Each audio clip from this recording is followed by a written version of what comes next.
Toda vez que nós estabelecemos um relacionamento com o outro, a gente precisa ter consciência de que a relação com o outro só é boa a partir do momento em que a relação que a gente tem com a gente já está suficientemente estabelecida.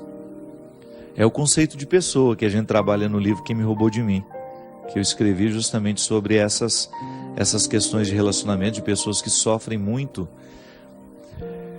O conceito de pessoa inspirado pela antropologia cristã, judaico-cristã, nos diz que a pessoa é aquela que tem a posse de si. Em outras palavras mais simples, né? É aquela que se possui, que é dona de si. É aquela que já conseguiu conhecer-se o suficiente, já tomou posse de si. E porque tomou posse de si, pode se dispor ao outro, pode se oferecer ao outro. O grande problema é que nós estabelecemos relacionamentos sem antes ter feito esse dever de casa. E na posse de si, a gente precisa viver a experiência do amor próprio. Quem não se ama vai ter muita dificuldade de sentir-se amada pelo outro, ou então até mesmo de amar. Você está dizendo aqui que você é intensa demais. Pode ser que essa sua intensidade seja fruto dessa falta de posse de si mesma, que é uma expressão de imaturidade. Tá certo, todo mundo tem o direito de ser intenso, mas a intensidade não pode atropelar o processo, né? Eu não no conhecimento de uma pessoa, tem que ir devagar. Você não sabe quem o outro é. Você terá de passar pelo processo normativo. Isso é a norma, né? Faz parte de todo o processo de conhecer alguém, dar os passos gradativos. A intensidade já pode ser expressão de uma imaturidade que você alimenta. Precisa ter muito cuidado quando você vai estabelecer um relacionamento com o outro, colocando a sua intimidade, a intimidade do seu coração, colocando seus sentimentos. Então, às vezes não dá certo por isso. Eu ainda não amadureci o suficiente para poder oferecer-me ao outro. Você tem 24 anos, você é muito jovem ainda, e é provável que você vá aprendendo com o tempo. Agora veja bem, esse sofrimento que você passa ao outro, hoje, já que você identificou que ele aconteceu da mesma forma nos outros relacionamentos, significa que pode ser que o erro esteja justamente na maneira como você administra esses relacionamentos. Nós não podemos ficar repetindo conscientemente os mesmos erros. Tenha coragem de colocar para você, de identificar como é que você erra ao estabelecer o relacionamento com o outro. Onde é que você peca, poderíamos dizer, né? Não no sentido de pecado que precisa ser confessado ao padre, não. Mas aquele pecado que você peca contra você mesmo. Você abre mão demais do seu mundo para ter o outro na sua vida? Que às vezes é assim. O namoro começa e você imediatamente abre mão do seu mundo porque você quer agradar o outro. Você abre mão das realidades que você tem, daquelas que já faziam parte de você. Às vezes existem relacionamentos em que os cônjuges exigem até que o outro deixe os seus amigos de lado. Não é possível isso. Não há possibilidade de você estabelecer um relacionamento em que você tenha que abrir mão da sua vida para que aquilo dê certo. Ah, padre, mas o amor não é renúncia? Sim, mas espera o amor concretizar-se, espera você saber que de fato você ama e é amado, para começar a dar passos na direção dessas renúncias. Precisa namorar sem muitas pretensões no primeiro momento. Precisa namorar com mais leveza. Não abra totalmente o seu coração para alguém que acabou de chegar. Você não sabe se isso vai valer a pena.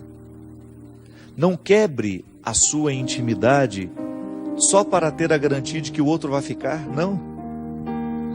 O amor ele dá é muito mais fácil você encontrar um relacionamento em que você se sinta amada quando você não espera tanto por ele, quando você não cria tantas expectativas, né? Olha, você já está já está idealizando até o retorno do rapaz, já está esperando que ele chegue com uma mala de desculpas, né, para poder recomeçar com você. Isso aqui já é expectativa que você não tem o direito de alimentar. E outra, namoro. O namoro, ele é um ensaio do casamento. Quando você namora, você fica vendo aquilo que pode dar certo e aquilo que não, e aquilo que tem tudo para dar errado. Por isso que ele precisa ter a liberdade de terminar, né? Mas é isso aí, minha filha, faça um investimento em você. Leia esse livro aqui, eu acho que vai te ajudar. Se você não tiver tido a oportunidade de conhecer esse livro, Quem Me Roubou de Mim, é uma leitura que eu acho que pode ser positiva para todo mundo que passa a dificuldade de amar demais ou de amar de menos e de não ser capaz de estabelecer vínculos duradouros. Aliás, essa é uma característica dos nossos dias, né? É impressionante como os vínculos são cada vez mais transitórios. Nós temos dificuldade de fazer com que um relacionamento quebre aquela primeira barreira da superficialidade, que ele fique fecundo. E não é só namoro, não. Até um relacionamento de amizade passa por esse risco. Como é difícil a gente alimentar uma amizade profunda. Por quê? Primeiro porque os ambientes que a gente frequenta nem sempre nos proporcionam uma conversa que nos faz ficar amigos. É sempre tudo muito conturbado, sempre todo mundo muito distraído com os celulares e todo mundo, cada um estabelecendo conversas paralelas. Você está conversando com uma pessoa, ela está ali digitando coisas no celular dela e prestando atenção em você ao mesmo tempo. Então nós somos muito superficiais, estamos vivendo de maneira muito superficiais. É natural que os nossos relacionamentos também entrem pela mesma perspectiva, né? Não é possível a gente criar vínculos fecundos com tanta superficialidade. É uma mudança de vida mesmo. Passa pelo conceito de conversão. Interessante, né? A conversão que Jesus nos propõe é justamente a gente ir cada vez mais tomando posse do nosso coração. É um movimento de profundidade, veja bem. É um movimento que faz com que a gente tenha uma busca interior que nunca vai terminar. A superficialidade tem fim, a profundidade não. Quando você opta por viver uma busca de amadurecimento, por exemplo, como essa menina aqui, por que os meus relacionamentos não dão certo? É preciso investigar-se. Não dá para ir fazendo esse rolo compressor apenas dando a desculpa para si mesmo e para os outros. Ah, eu tenho dificuldade de amar e ser amada. Eu tenho dificuldade de ser fiel. A pessoa nunca toca de fato o cerne das questões. Porque ninguém é assim por acaso. Algum motivo ali precisa ser descoberto, ser investigado, para que a gente tenha condições de mexer nele. Aristóteles, um filósofo clássico, dizia que a vida só vale a pena ser vivida à medida em que ela é refletida. Aquele que não reflete a vida que vive, aquele que não reflete a experiência pessoal diária, nós podemos chamar até isso de exame de consciência, né? Faz uma leitura cristã disso. O que é o exame de consciência? Aquela oportunidade que a gente tem de voltar os olhos para o nosso jeito de viver, para a vida que nós estamos escolhendo, e aí você ter coragem de ser o seu juiz, de ter coragem de fazer uma interpretação se está sendo justo ou não aquilo que você estabelece para você. Qual é o papel do juiz? A jurisdição é justamente olhar para a realidade, para as partes que compõem aquela realidade e identificar se é justa ou não aquela relação que as partes estão estabelecendo. Eu preciso fazer isso todo dia comigo, você também. Olhar para as escolhas que você faz na sua vida, para o tratamento que você se oferece e saber se você está sendo justo. Muitas vezes nós não chegamos à resposta que essa menina aqui precisa chegar, Por que que meus relacionamentos são tão vazios? Por que que mesmo ela sendo uma pessoa boa, uma pessoa religiosa, por que que apesar de todos esses valores que ela tem, que ela enumera aqui no início, tem uma boa família, pratica uma religião de maneira saudável, é estudiosa, por que que com ela alguma coisa está dando errado? Talvez falte estabelecer esse juízo, investigar-se com mais propriedade. E quando o assunto é relacionamento, gente, a primeira coisa que nós precisamos colocar no tribunal é o tanto que a gente se ama.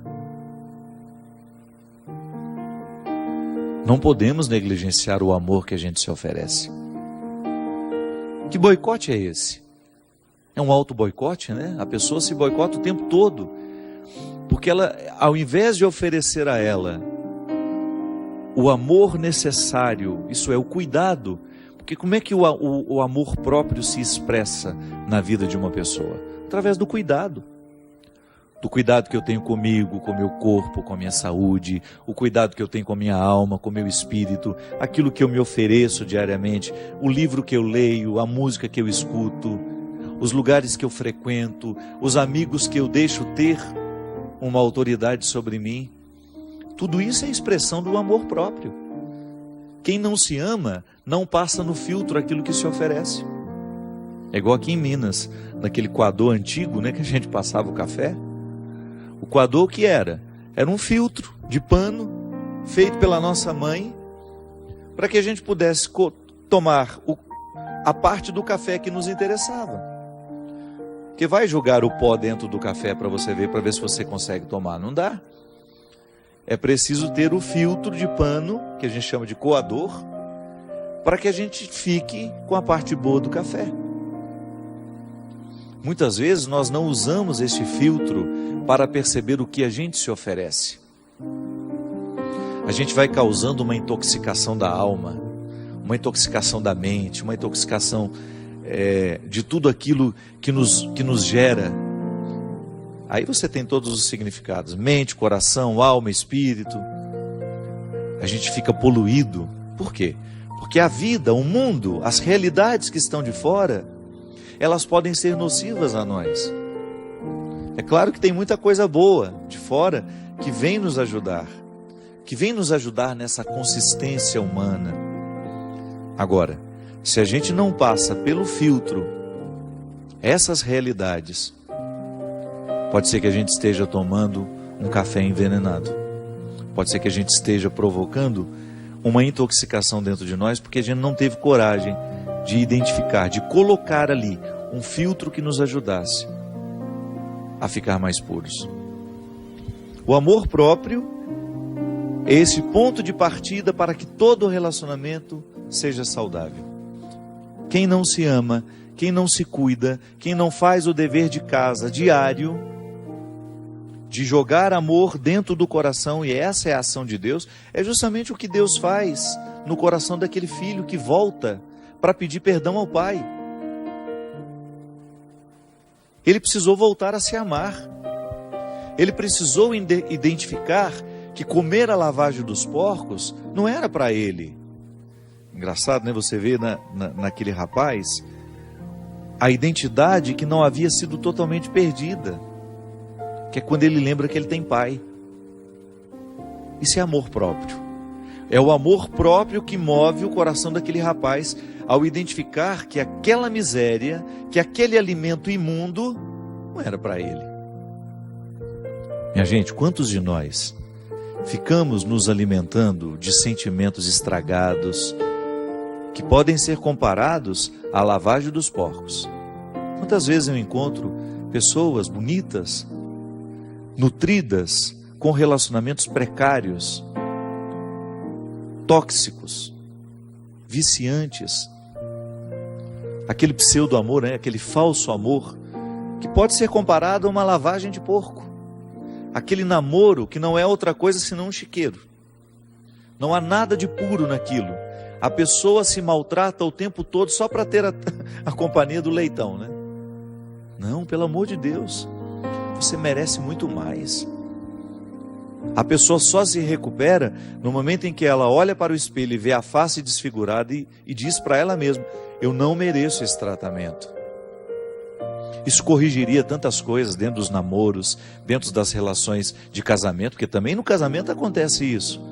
Quanto o marido tratando a esposa de maneira que vai expulsando o amor próprio dela, ou então é o amor próprio que foi expulso, que já permitiu aquele tratamento tão odioso.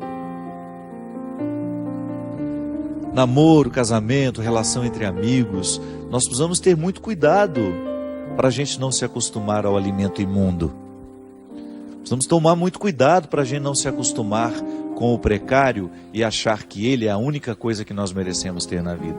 A gente merece muito mais. Merece no sentido de ver que há uma dignidade em mim, em você, que não pode ser nunca, em hipótese alguma, pode ser esquecida. Essa dignidade também chama-se amor próprio. E é através dela que Deus nos fala, que Deus nos chama, que Deus nos traz de volta. Reacenda o valor que você tem. Tenha consciência da grandiosidade que você representa diante de Deus. E trate-se da mesma forma como Ele te trata, com amor e com respeito. Derrame o Deus Todo-Poderoso sobre todos nós a bênção e a proteção do céu. O Deus Todo-Poderoso, Pai, Filho e Espírito Santo. Amém. Até a semana que vem, se Deus quiser.